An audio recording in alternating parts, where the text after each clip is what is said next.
إلا الذين صبروا وعملوا الصالحات أولئك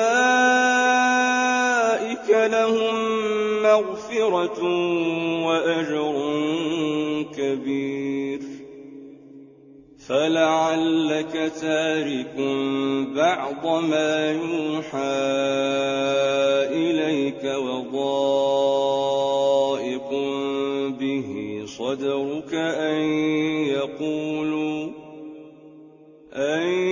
يقولوا لولا أنزل عليه كنز أو جاء معه ملك إنما أنت نذير والله على كل شيء وكيل. أم يقولون افتراه قل فأتوا بعشر سور مثله مفتريات وادعوا من استطعتم من دون الله إن كنتم صادقين. فإن لم يستجيبوا لكم فاعلموا أنما أنزل بعلم الله وأن لا إله إلا هو فهل أنتم مسلمون؟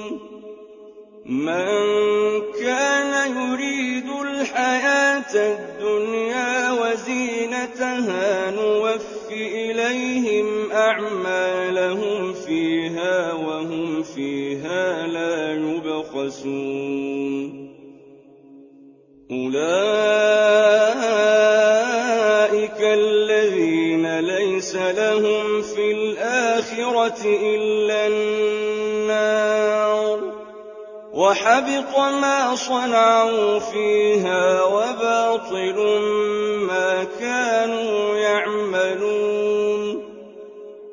أفمن كان على بينة من ربه ويتلوه شاهد منه ومن قبله كتاب موسى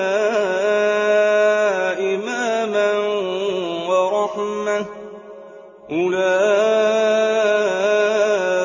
يؤمنون به ومن يكفر به من الأحزاب فالنار موعده فلا تك في مرية منه إنه الحق من ربك ولكن أكثر الناس لا يؤمنون. ومن أظلم ممن افترى على الله كذبا أولئك يعرضون على ربهم ويقول الأشهاد هؤلاء الذين كذبوا على ربهم ألا لعنة الله على الظالمين. الذين يصدون عن سبيل الله ويبغونها عوجا وهم بالآخرة هم كافرون أولئك لم يكونوا معجزين في الأرض وما كان لهم من دون الله من أولياء يضاعف لهم العذاب ما كانوا يستطيعون السمع وما كانوا يبصرون